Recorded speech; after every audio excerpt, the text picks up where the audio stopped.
안녕하세요. 악영입니다. 반갑습니다. 정규 강좌에서도 이제 기본반이 있고 심화반이 있습니다. 여러분들이 오늘 듣는 강의는 이제 기본반이에요.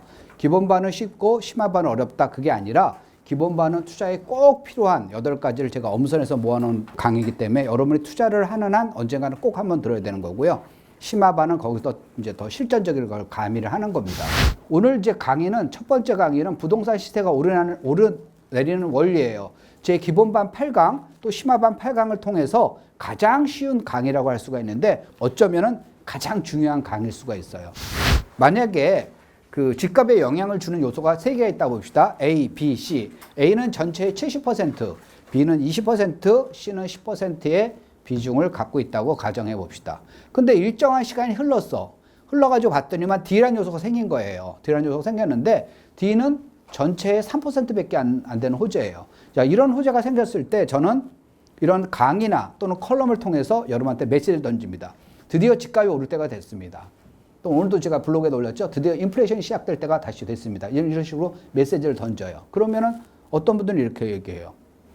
아니, 아기검님, 전체의 90%에 해당하는 AB는 지금 똑같잖아요. 그렇죠? 전체의 90%에 해당하는 AB는 하나도 변한 게 없는데 겨우 3%짜리가 하나 생겼다고 그래가지고 뭐가 집값이 오르네 떠르네 얘기하는 건 너무 과장 아니에요? 너무 설레발 아니에요? 라고 말씀하시는 분들이 꼭 있어요.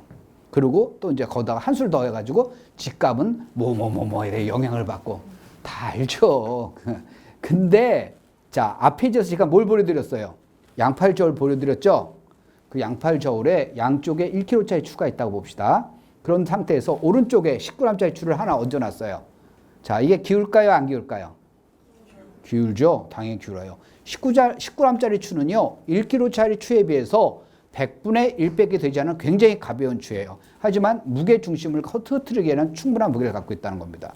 시장은 이미 매도세와 매수세가 팽팽한 균형을 갖고 있거든요. 그 그 균형을 깨트리려 조그만 변화도 시장 가격을 변화시킨다는 겁니다.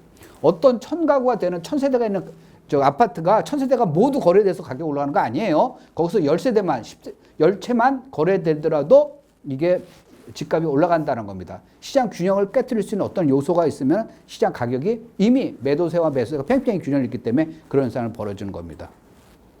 자, 그래서 우리가 이러한 변화에 대해서 잘 눈여겨봐야 되는데 이 세상은 너무나 복잡하기 때문에 요소가 굉장히 많잖아요. 그 하나하나에 대해서 우리가 다 신경 쓸 수 없다는 거죠. 그래서 이제 격가지를 다 이제 막 쳐내고 진짜 중요한 거 3가지 꼭 잊어버리지 않을 것만 딱 남겨두면 뭐가 있냐면 유동성과 수요와 공급입니다.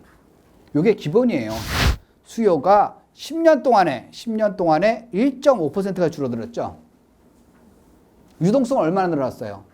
92%. 앞에 찾아보세요. 92%잖아요. 92가 커요? 1.5가 커요? 일방적으로 92가 크잖아요. 그래서 집값이 오른 것처럼 보이는 겁니다. 왜 집값이 오른 것처럼 보이는 거냐 하면은요, 사실은 정확히 얘기해서 집값만 오른 게 아니기 때문에 그렇습니다. 전세값도 오르고 전체값도 오르고 학원비도 오르고 다 올랐잖아요. 떨어진 건 뭐야? 돈가치만 떨어졌잖아요. 그래서 우리가 집값이 오른 것처럼 보이는 거예요. 우리가 왜 투자를 하는 걸까요? 현금만 그대로 갖고 있으면 그 돈가치 하락에 내가 방어할 수가 없습니다. 근데 내가 일부 현물을 갖고 있으면 그걸 방어한 거예요. 그러면 시세가 차익이 되고 오른 게 아니라 본전한 거예요, 본전.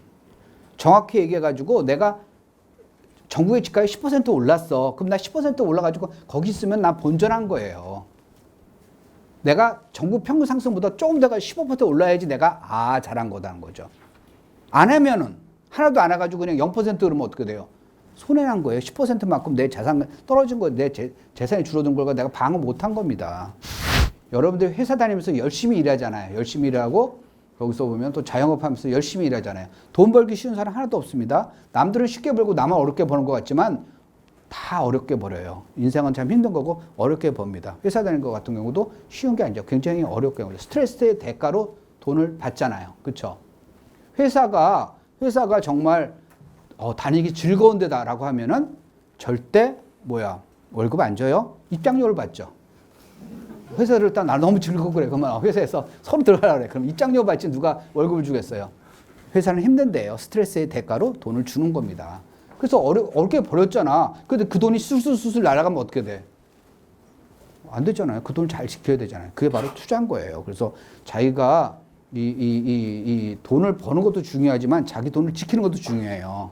그게 중요합니다. 그 두 개를 다 등한시하면 안 돼요. 그렇다고 이것만 한다고 이거 회사 때려치고 이거 하는 것도 바람직한 거 아니에요? 이건 열심히 벌고 열심히 지키고 그걸 두 개를 같이 해야 되는 겁니다. 그래서 그걸 갖다가 가르쳐 드리는 거예요. 근데 그러면 아무나 사면 되나? 그건 아니죠. 평균적으로 10% 오르는데 어떤 사람은 20% 오르는 거 투자하는 사람이 있는가 하면 어떤 건 떨어진 거 사는 사람도 있잖아요. 그래서 그렇게 실수하지 말라고 제가 그걸 갖다가 그 기준을 말씀을 드리는 거예요.